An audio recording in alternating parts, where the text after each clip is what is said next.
माँ ने एक बहुत ज़्यादा मोहतात अंदाज में कहा, लेकिन माँ की बात सुनकर मुझे गुस्सा आ गया। मैंने माँ को कह दिया, मैंने तुम्हें कहा है कि मुझे गोश्त खाना है तो खाना है, जल्दी से लेकर आओ, इंतज़ार में मैं बैठा हूँ। मैंने भारी आवाज़ में कहा और बैठ गई। माँ ने जो यूं मुझे देखा तो जल्दी से चली गई। माँ बाजार की तरफ जा रही थी और मैं इधर बैठकर माँ का इंतज़ार कर रही थी। माँ कुछ देर बाद आती दिखाई दी। माँ ने अपने मुंह पर कपड़ा रखा हुआ था और एक थैले में गोश्त डालकर माँ ने उसे खुद से दूर करके रखा हुआ था। माँ ने गोश्त लाकर मुझे दिया और खुद दूर जाकर खड़ी हो गई। गोश्त की बू से माँ का दिल उल्टी का हो रहा था, लेकिन मैंने तो उस थैले से कच्चा गोश्त निकाल के खाना शुरू कर दिया था। माँ पहले तो मुझे देखती रही और फिर मुंह पे हाथ रख के बाहर को भागी। मैं हंसने लगी। माँ ने सारा कच्चा गोश्त मेरे आगे रखा था और मैं सारा के सारा कच्चा गोश्त खा गई थी और अब मैं आराम से होठों पे जुबान फेरते बैठी हुई थी।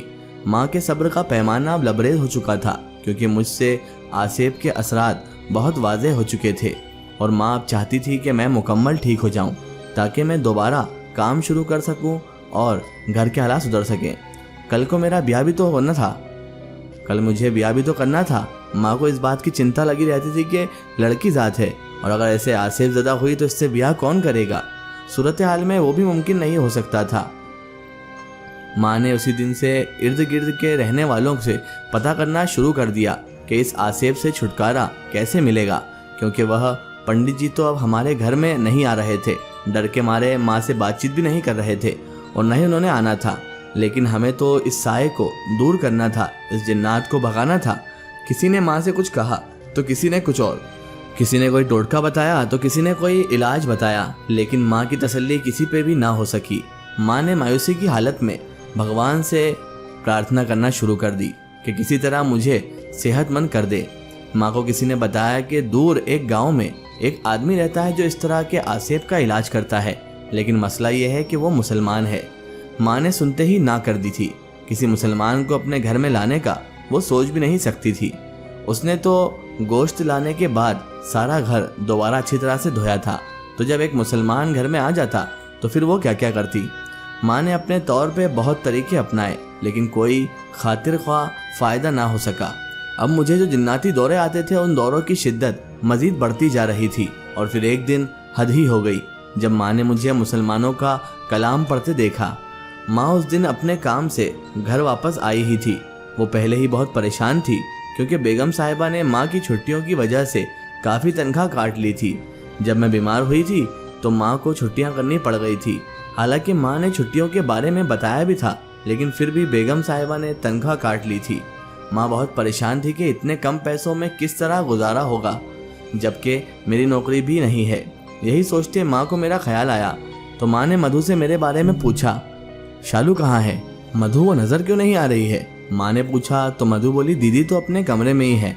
मधु ने लापरवाही से जवाब दिया तो माँ मुझे देखने के लिए कमरे में आ गई। जैसे ही वो अंदर दाखिल हुई उसकी नज़र मुझ पे पड़ी तो वो जहाँ की तहाँ सीने पे हाथ रखे वहीं पे खड़ी रह गई। माँ ने देखा कि मैं मुसलमानों का कलाम पढ़ रही हूँ। ये माँ के सब्र की हद थी। वो बहुत धर्ममान औरत थी। माँ ने मुझे ऊंची आवाज़ में पुकारा, शालू। माँ की तेज़ पुकार से मैं एकदम चौंकी और माँ की तरफ ऐसे देखा जैसे समझ ना आया हो कि क्या हुआ है। ये तुम क्या कर रही हो? माँ ने गुस्से से कहा, मैं कलाम पढ़ रहा हूँ, खबरदार जो अब मुझे रोका तो। मैंने भारी आवाज़ में कहते हुए दोबारा पढ़ना शुरू कर दिया और माँ मुझे बेबसी से देखते ही जा रही थी। अब माँ ने दिल ही दिल में ये फैसला कर लिया था कि वो लाजमी इस आदमी से राब्ता करेगी और उस आसेब को भगाने में उसकी मदद मांगेगी। माँ ने उसी दिन सफ़र की तैयारी कर ली और मुझे बताए बगैर वो अगले दिन सफ़र पे रवाना भी हो गई। मैं तो वैसे भी अब कमरे तक महदूद हो गई थी, कमरे के अलावा कहीं नहीं जाती थी। मुझे माँ के जाने का पता ही नहीं चला। माँ ने बहुत मुश्किल से सफ़र के लिए पैसे किसी से उधार मांगे थे और अब उसकी यही इच्छा थी कि वह आदमी मान जाए और घर आकर मेरा इलाज कर दे। वो गांव तो इतना दूर नहीं था, बस 2 घंटों की मुसाफत पर था, लेकिन कम किराए की वजह से जिस लाचारी में माँ गई थी उसने 3 घंटों से ज़्यादा लगा दिए थे। माँ ने उस गांव में उतरकर लोगों से उस आदमी के बारे में पूछा। सब ने ही बहुत अच्छे अल्फाज में उसकी तारीफ़ की। माँ उस आदमी के पास गई और अपनी आमद का मकसद उसे बता दिया और उससे कहा कि वह साथ चले और उस शालू का इलाज कर सके। उस आदमी ने सारी तफसील सुनने के बाद कहा कि वो ज़रूर मदद करेगा। उसने माँ को कहा कि वो घर जाएं और बेफिक्र हो जाएं। माँ वहाँ से मुतमईन वापस आई थी। अगले दिन वो आदमी भी वहाँ से घर आ गया था। जैसे ही उसने घर में पाँव रखा, मैं एकदम चौंकी थी। मैंने उठकर उसकी तरफ देखा तो मुझे गुस्सा आने लगा। मैंने माँ को मुखातिब करके कहा, माँ ये तू किसको उठा लाई है और क्यों लाई है? मैंने गुस्से भरे लहजे में कहा तो बजाय इसके कि माँ जवाब देती, वो कहने लगा, मैं तेरे लिए आया हूँ। उसने कहा तो मैंने भी हैरत से कहा, मेरे लिए? मेरे लिए क्यों? मैंने पूछा तो वो बाबा कहने लगा, मैं तेरे लिए इसलिए आया हूँ क्योंकि तू अपने असल मकाम पे जाने वाला है। तुझे मैं अपने असल मकाम पर भेज दूंगा और इसीलिए मैं यहाँ पर आया हूँ। उसने जब ये कहा तो मैंने गुस्से से उसकी तरफ हाथ बढ़ाया, लेकिन उसने ना जाने क्या पढ़कर फूंक मारी कि मेरे हाथों में बेइंतहा जलन शुरू हो गई। ऐसा लगने लगा मेरे हाथ पैर जल रहे हैं, जैसे किसी ने मेरे हाथों में आग लगा दी हो। मैंने कुछ देर हाथों को सहलाया तो वह दोबारा उसकी तरफ देखा। वह भी मेरी तरफ ही देख रहा था। उसने फिर कुछ पढ़ा और मेरी तरफ देखकर फूंक मारी। मैं एकदम तकलीफ के मारे चीखने लगी और फिर कुछ लम्हों बाद बेहोश होकर गिर पड़ी। मुझे जब होश आया तो माँ मेरे साथ ही थी। मैंने माँ से पूछा कि क्या हुआ है माँ? माँ ने बताया कि उस आदमी ने मुझ पे दम किया था जिसकी वजह से मैं बेहोश हो गई थी। तो क्या मेरा इलाज हो गया है माँ? मैंने पूछा तो माँ बोली, नहीं, अभी इलाज नहीं हुआ है, बस एक तरह से शुरुआत हुई है। माँ ने कहा तो मैंने सर हिला दिया। वो आदमी हमारे घर पे ही था और जब तक इलाज मुकम्मल ना हो जाता उसने यहीं पे रहना था। मेरी तबीयत जब संभली तो मैं अपने कमरे से बाहर निकली। मैंने देखा कि वो आदमी सामने ही बैठा था और अपने किसी काम में मसरूफ था। उसने नज़र उठाकर मुझे देखा तो मेरी रीढ़ की हड्डी में सनसनाहट पैदा हुई। मैं उसको नज़रअंदाज करती आगे बढ़ गई। माँ ने मुझे खाना दिया तो मैं एक तरफ लेकर बैठ गई। अचानक उस आदमी ने सर उठाया और मेरी आंखों में आंखें डालकर कहने लगा, तुम क्यों हो यहाँ? मैंने सर उठाकर हैरत से देखा। वह मेरे चेहरे की उलझन पड़ गया। यहाँ क्यों हो? ये मैं तुमसे नहीं पूछ रहा, उससे पूछ रहा हूँ जो मुझे दिख रहा है। उसने ये कहा ही था कि मेरा मुंह जो अभी खाने के लिए खुला था और मेरा हाथ निवाले के लिए बढ़ ही रहा था, मेरा हाथ वहीं के वहीं रुक गया। कौन? मैंने घबराते हुए लहजे में कहा, वही जो तुम्हारे अंदर छिपा बैठा है। उस आदमी ने कहा तो मैं एकदम घबरा कर खड़ी हो गई। घबराओ नहीं, बैठ जाओ, उसने नरम लहजे में कहते हुए इशारा किया। तो मैं डरते डरते बैठ गई। मैं तुम्हें यहाँ से वापस भेज दूंगा। तुमने जितना रहना था रह लिया, जितना तंग करना था कर लिया, अब वापसी की तैयारी पकड़ लो बेटा। उस आदमी ने मेरी आंखों में देखकर कहा, मैं नहीं जाऊंगा, जानते नहीं हो मुझे? मैंने भारी आवाज में गजबनाक होकर कहा, लेकिन उस आदमी पे कोई असर नहीं हुआ। मेरी बात उसे बचकाना लगी और हंसने लगा, लेकिन मैं गुस्सो गैज़ो गज़ब से उसे ही देखती रही। शाम को एक मखसूस वक्त में वह आदमी एक जगह पे बैठ गया और जैसे हम पूजा करते हैं वैसे वह कोई पढ़ाई करने लगा।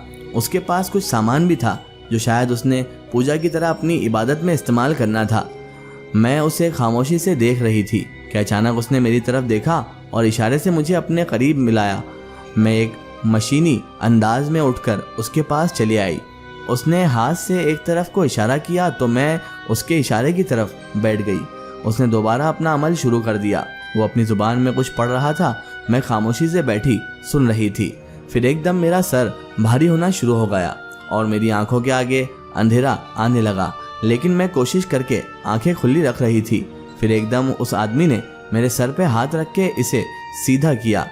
मेरे सर को पकड़ पकड़ कर उसने मेरे सर को ऊंचा किया और कहने लगा, मैं तुम्हें एक मौका दूंगा, यहाँ से चले जाओ। अगर तुम खुद चले जाते हो तो अच्छा है, वरना मैं तुम्हें भस्म कर दूंगा। उस आदमी ने सफाकी से कहा था। मैंने एकदम घूर कर उसे देखा और कहा, नहीं जाऊंगा, मुझे यहीं रहना है, तुम कुछ नहीं कर सकते मेरा। मैंने भारी गूंजती आवाज़ में कहा। उस आदमी ने मेरे सर पर हाथ रख के पढ़ाई करना शुरू कर दी। कुछ लम्हों के बाद मैंने अपने आप को तड़पना शुरू करवा दिया, क्योंकि मैं तड़प रही थी। मैं मछली की तरह तड़प रही थी और खुद को छुड़ाने की कोशिशें कर रही थी, लेकिन उस आदमी ने शायद मुझे ज़ोर से पकड़ा हुआ था या मेरे इर्द गिर्द कोई हिसार बांधा हुआ था कि मैं अपनी जगह से हिल भी नहीं पा रही थी। मैंने फिर गुर्राना शुरू कर दिया और उस आदमी की तरफ देखकर मैं गुर्राती जा रही थी, लेकिन मैं उसे कोई नुकसान नहीं पहुंचा सकती थी। अब बेदम होकर रह गई थी। अचानक मैं चिल्लाना शुरू कर दिया, छोड़ो मुझे, छोड़ो। मैं ये कहते हुए सर दाएं बाएं हिला रही थी, लेकिन वो आदमी बदस्तूर पढ़ाई करता जा रहा था। एकदम उसने मेरे सर को जोर से पकड़कर उसे रोका और फिर मेरी आंखों में देखकर कहने लगा, जाओ, चले जाओ यहाँ से। मैं जो पहले ही बेदम हो रही थी, उसकी इस तरह मंदी मंदी आंखों से उसे देखने लगी थी और फिर मुझे महसूस हुआ जैसे मेरे सर से कोई चीज़ निकल रही है। एक धुएं की लकीर मेरे सर से निकल रही थी। वो जैसे जैसे निकलती जा रही थी, मैं बेदम होती जा रही थी। इस आदमी ने अभी अभी मेरे सर को ज़ोर से पकड़ा हुआ था और फिर कुछ लम्हों के बाद उसने मेरे ऊपर दम किए हुए पानी का छींटना शुरू किया और जैसे ही उसने दम करा हुआ पानी मेरे ऊपर मारा तो मैं बेहोश होकर गिर पड़ी। मुझे जब होश आया तो माँ और मधु मेरे पास ही थे। मैंने पूछा कि क्या अब मैं ठीक हूँ? उस जिन का क्या बना? माँ ने कहा, वह जिन वापसी अपनी दुनिया में चला गया है, अब वह कभी तंग नहीं करेगा। वो आदमी कहाँ है? मैंने माँ से पूछा। वह तो वापस चला गया बेटा। बहुत अच्छा आदमी था वो, हमारी बहुत मदद की थी उसने। माँ ने उसकी तारीफ की। हाँ माँ, मैं भी उसका शुक्रिया अदा करना चाहती थी, मैंने कहा। तो माँ ने कहा कि वो मुझे किसी दिन उसके पास खास तौर पर साथ लेकर जाएंगी, लेकिन अभी तुम्हें एहतियात करना होगा और तुम्हारा सदका भी देना है। माँ ने कहा तो मैंने मुतमईन होकर आंखें बंद कर ली कि शुक्र है, अब सब ठीक है। अगर आप भी अपनी ज़िंदगी कोई सच्ची कहानी या फिर अपनी कोई स्टोरी हमारे चैनल से शेयर करवाना चाहते हैं या आप चाहते हैं कि आपकी रियल स्टोरी हम अपने चैनल से शेयर करें, तो हमें कांटेक्ट करें हमारे फेसबुक और Insta page my story book पर। फेसबुक और इंस्टा पेज पर हमसे जुड़ें और हमें अपनी स्टोरी ज़रूर शेयर करें।